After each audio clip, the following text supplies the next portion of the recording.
beasiswa unggul gitu kan. Nah, apa sih tips dan trik dari Faiz gitu sampai bisa menjadi awardee dari beasiswa unggulan ini?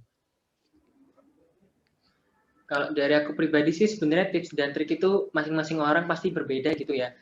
Dan juga tricky banget sih sebenarnya. Cuman kalau dari aku pribadi itu lebih yang pertama itu mencari informasi dulu. Karena kalau misalkan kita nggak tahu apa aja yang harus disiapin, terus juga kapan pembukaannya itu dilakukan gitu kan. Jadi ya harus cari informasi dulu lah kalau menurut aku gitu. Terus yang kedua teman-teman harus punya timeline sendiri gitu. Karena gini, pengalaman dari tahun 2020 itu durasi pendaftaran itu hanya 2 minggu. Bayangin 2 minggu harus ngumpulin berkas-berkas, ada esai, kemudian surat rekomendasi, kemudian perintilan-perintilannya kayak rapot, sertifikat, ngumpulin sertifikat gitu kan. Terus juga ada apa ya, mungkin ada teman-teman yang ketika mendaftar itu sedang daftar organisasi tapi masih belum selesai masa jabatannya sehingga belum keluar sertifikatnya gitu kan. Teman-teman pasti minta surat aktif dari organisasi gitu kan. Nah, jadi kalau dari aku sih menyiapkan timeline karena durasi yang diberikan oleh penyelenggara itu berbeda gitu loh dari tahunnya aku sama tahun 2020 kayak gitu. Jadi harus punya timeline sendiri. Ketika hari ini aku harus nyiapin ini, kemudian 3 hari selanjutnya aku nyiapin ini, kemudian ketika hari ini aku harus ngelobi misalkan dosen untuk minta surat rekomendasi kayak gitu kan. Terus selain timeline apa lagi ya? Mungkin teman-teman kalau dari aku pribadi kan pengalamanku adalah kesulitan mencari ide esai kayak gitu kan. Nah, mungkin teman-teman dari videonya Mas Trian ini nanti ketika udah diupload, teman-teman harus segera cari ide yang digunakan untuk dijelaskan pada esainya teman-teman kayak gitu. Terus karena waktu pembukaan masih lama nih, karena jadi gini Mas, beasiswa unggulan ini kan hanya dibuka 1 tahun sekali. Jadi kalau misalkan tahun 2020 itu dibuka, kalau nggak salah bulan Oktober deh, bulan Oktober, terus angkatanku itu bulan Agustus, berarti kan dari bulan Desember ini masih lama. Nah teman-teman bisa nih mulai dari sekarang kumpulin sebanyak-banyaknya sertifikat, kumpulin sebanyak-banyaknya pengalaman organisasi, pengalaman kepanitiaan gitu. Meskipun kita saat ini masih dipersulit ya sama pandemi, kita dipersulit sama pandemi, kita nggak bisa ngapa-ngapain. Tadi kan ada kegiatan kepanitiaan yang sifatnya adalah online gitu.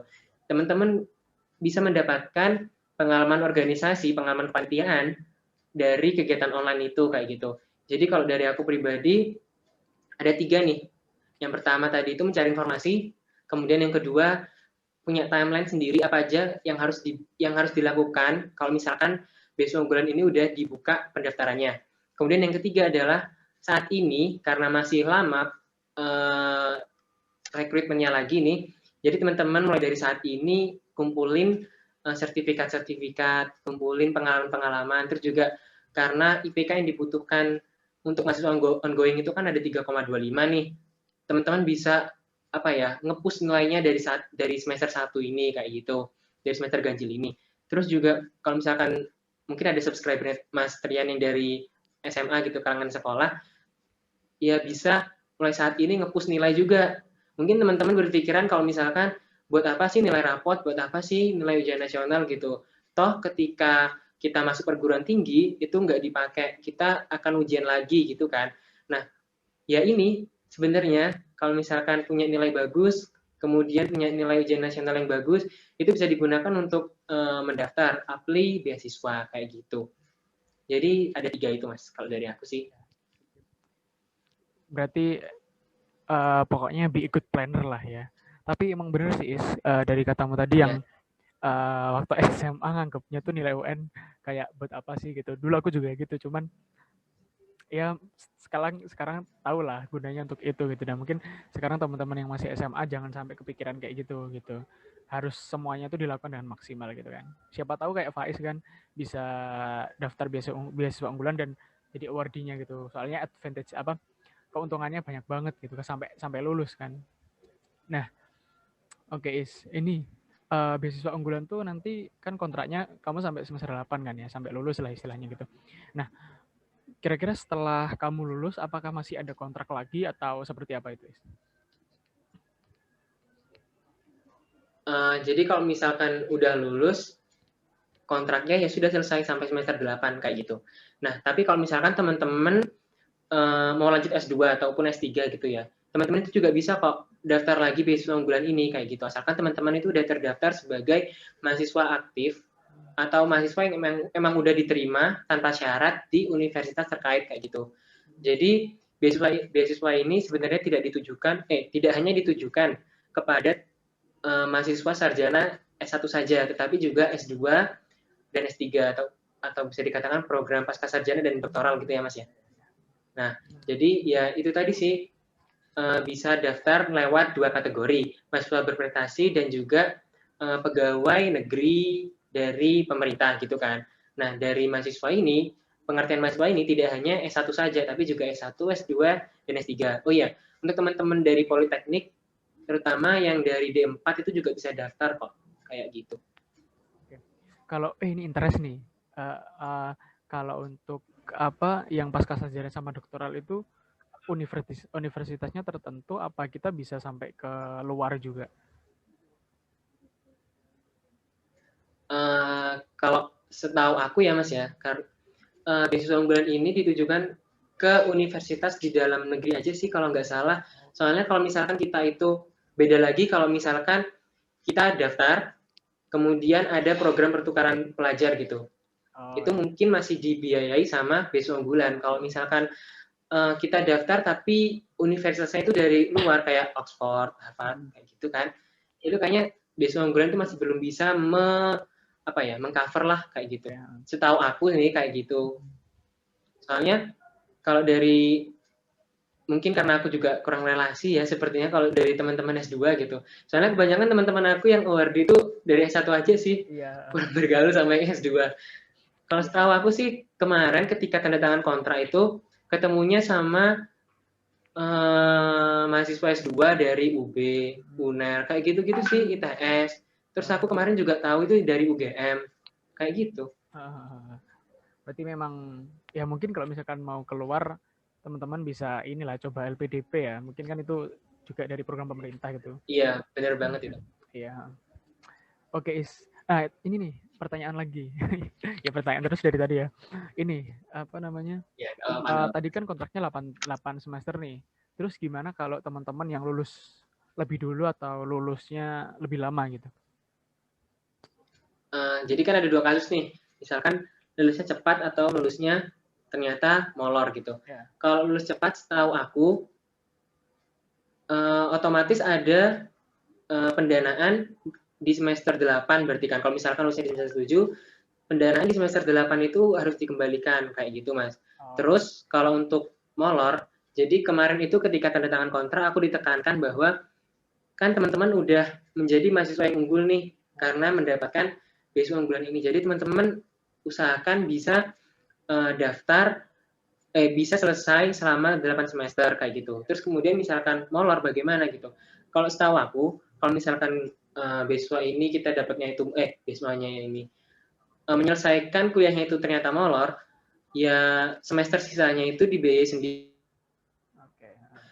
Biaya dari semester 1 sampai semester 8 aja kayak gitu. Kalau misalkan teman-teman ternyata nambah 1 semester nih, semester 9, ya secara terpaksa UKT-nya harus dibayar sendiri gitu. Soalnya beasiswa unggulan ini tidak mengcover semester yang molor itu kayak gitu.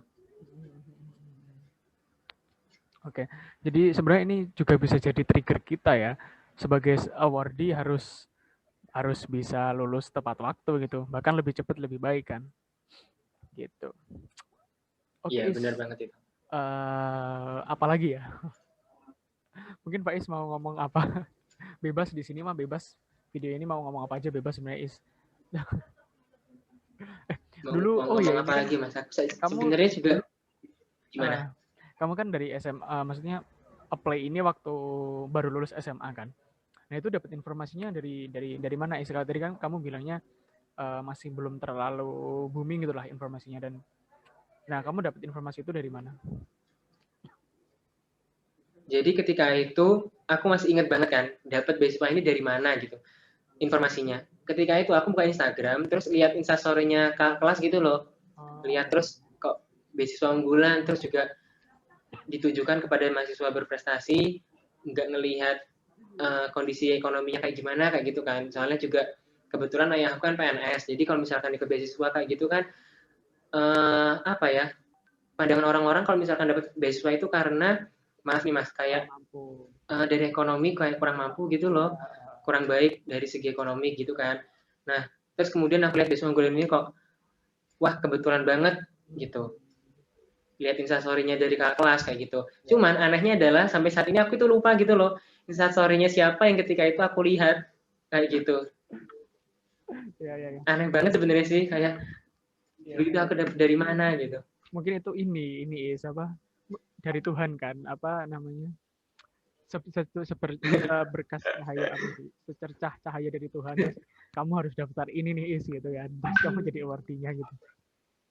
Jadi kamu nggak tahu dari siapa kan dia. Iya sih sebenarnya kemarin itu juga sempat kepikiran kalau misalkan apa aku kemarin itu halu gitu ya, kalau misalkan lihat instastory gitu, soalnya kan kebiasaan aku kalau misalkan bangun tidur buka HP lihat Instagram kayak gitu, terus tiba-tiba terus kalau ketika udah selesai masa seleksi kan, udah selesai tanda tangan kontrak, aku ketika itu ingat waktu itu aku dapat informasi ini dari siapa gitu, soalnya aku tahu komunitas BU Malang, BU Jember itu setelah lihat instastory itu gitu kan.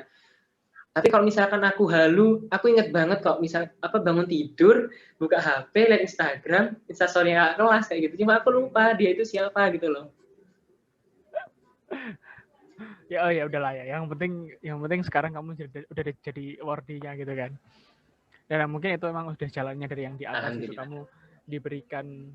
Tapi memang ini ya berarti ya, apa namanya, keuntungan kita bersosial media sepertinya ya. Kita maksudnya sosial media juga nggak negatif mulu gitu kan. Kita bisa dapat informasi yang bahkan bermanfaat sekali gitu kan sampai sekarang buat Faiz itu.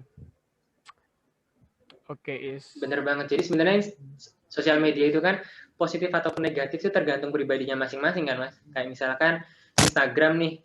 Instagram yang kita lihat mungkin kebanyakan adalah ya instastory-nya teman-teman, mereka liburan kayak gitu-gitu kan. Tapi sebenarnya kalau misalkan kita buat positif, cari informasi kegiatan kepanitiaan, mungkin kayak relawan gitu kan, atau enggak lowongan pekerjaan juga bisa lihat, bisa cari dari Instagram kayak gitu sih. Bener banget sih. Kalau misalkan positif negatif tergantung dari masing-masing pribadinya kayak gitu. Ya, benar sekali. Oke, Is. Ini sebenarnya pertanyaan terakhir sih, Is. Cuman sebelum ke last question, aku mau ini dong, Is. Boleh sharing ini nggak apa setelah kamu dapat award ini, terus kamu lulus, kamu semester berapa sih sekarang? Tuh 5 ya? Semester 3. Oh 3 ya? 3. Terus kamu lulus, atau enggak jangan deh, atau enggak ini deh ceritain planning kamu terdekat apa gitu. Kan tadi kamu sudah membuat proposal rencana tadi gitu kan. Boleh sharing lah ke teman-teman. Siapa tahu bisa jadi inspirasi buat teman-teman yang pengen buat juga gitu. Oke. Kalau dari proposal rencana studi aku sih kemarin itu di dalam rencana itu aku pengen ikut kegiatan yang diadakan oleh kampus kayak gitu, terus juga mengikuti kegiatan relawan di luar kegiatan kampus. Terus juga di dalam proposal rencana studi aku itu ingin menyebarluaskan ya informasi tentang beasiswa unggulan ini. Sebenarnya bukan gitu sih, bahasa kemarin itu menjadi manfaat, memberikan vibes positif kepada teman-teman yang lain kayak gitu. Nah, jadi untuk rencana kedepannya aku itu pengen ikut organisasi, ikut ya kegiatan kampus lah gitu. Soalnya selama 3 semester ini nih mas, aku itu masih belum ikut kegiatan kampus, organisasi kampus kayak gitu. Maksudnya kegiatan kampus itu intra kampus gitu, kayak BEM eksekutifnya atau himpunannya kayak gitu. Dewan perwakilan mahasiswa itu masih belum ikut kayak gitu. Terus juga untuk plan kedepannya sih aku pengennya ya IP-nya baik-baik aja, IPK-nya baik-baik aja. Soalnya kalau misalkan tanda tangan kontrak itu kan diberikan apa ya, surat perjanjian gitu kan. Kalau misalkan selama kita menerima beasiswa unggulan ini kita itu harus ngapain aja gitu kan. Salah satunya adalah menjaga IP-nya itu agar baik-baik saja, kayak gitu. Nah, semoga aja aku bisa menjaga IPK ini dalam waktu dekat kayak gitu sampai semester 8. Terus juga apa ya? Untuk plan kedepannya sih ya semoga bisa lulus tepat waktu juga kayak gitu. Bisa lah, amin amin. Semoga semua planningnya Faiz tadi bisa berjalan dengan lancar lah. Oke Is, mungkin terakhir nih Is, Amin.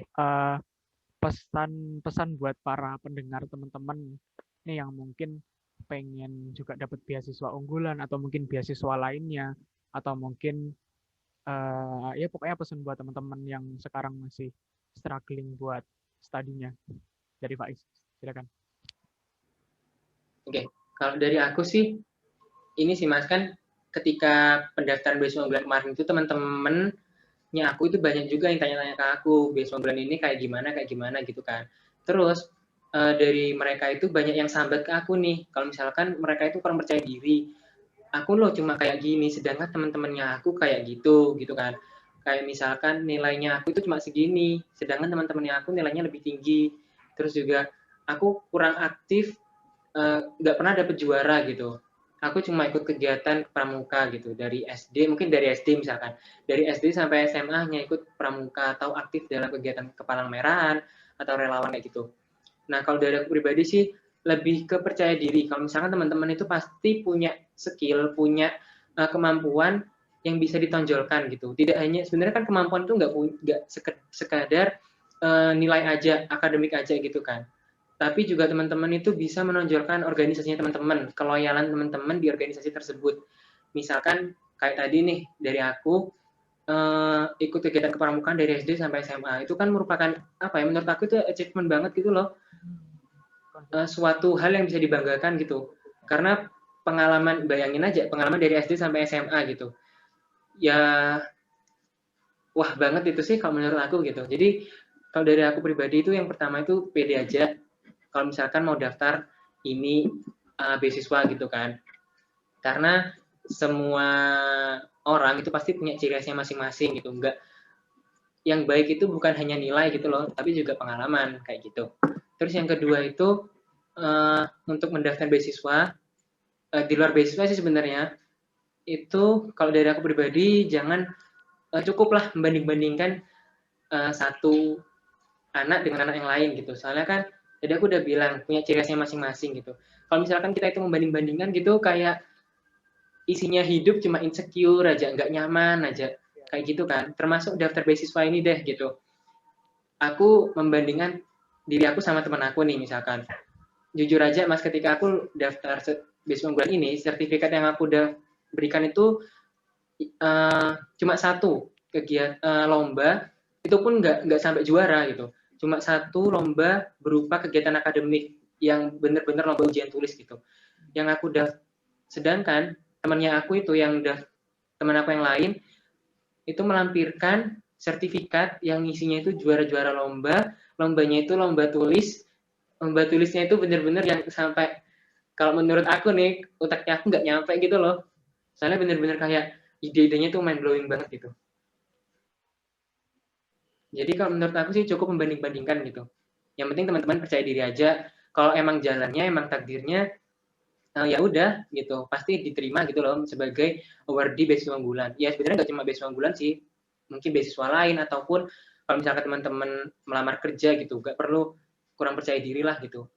Pasti bisa. Terus yang terakhir pesannya aku sih ini doa gitu. Karena kalau misalkan kita udah berjuang banget, tetapi tetap yang nentuin adalah Tuhan kayak gitu kan. Nah oleh karena itu untuk deal-dealan nih sama Tuhan kita itu cuma bisa lewat satu cara yaitu doa kayak gitu. Yes, right. Oke, itu ya Is ya. Oke, yang aku dapat banyak sih yang aku dapat dari percakapan malam ini Is. Sebenarnya buat teman-teman yang tadi sih be a good planner, kemudian be the best part of yours, kemudian don't compare with others kan, sama don't forget to pray gitu. Jadi sebenarnya sesimpel itu sih, maksudnya apa ya? ketika kita tahu gitu terus kita mau mengusahakan apa yang kita inginkan itu pasti ada aja jalannya gitu. Dan jangan sampai ya tadi sih yang paling penting, don't compare with others gitu. Jangan sampai kita membandingkan diri dengan orang lain karena nggak akan selesai gitu karena kita emang beda kan. Ya jadi bagian terbaik dari diri kita aja gitu. Oke sih, mantap Is. Mungkin Pak Is ada apa ya, closing statement mungkin atau apa gitu, atau udah cukup? Oh ya, closing statement-nya. Udah terlalu banyak yang diomongin, aku jadi lupa mau ngomong apa lagi. Ya jangan lupa berdoa kali ngomong ya. apa lagi? Yang Ya, penting jangan lupa berdoa. iya. Apalagi udah sholat isya. Oh iya benar Saat udah ini Isya. di Banyuwangi.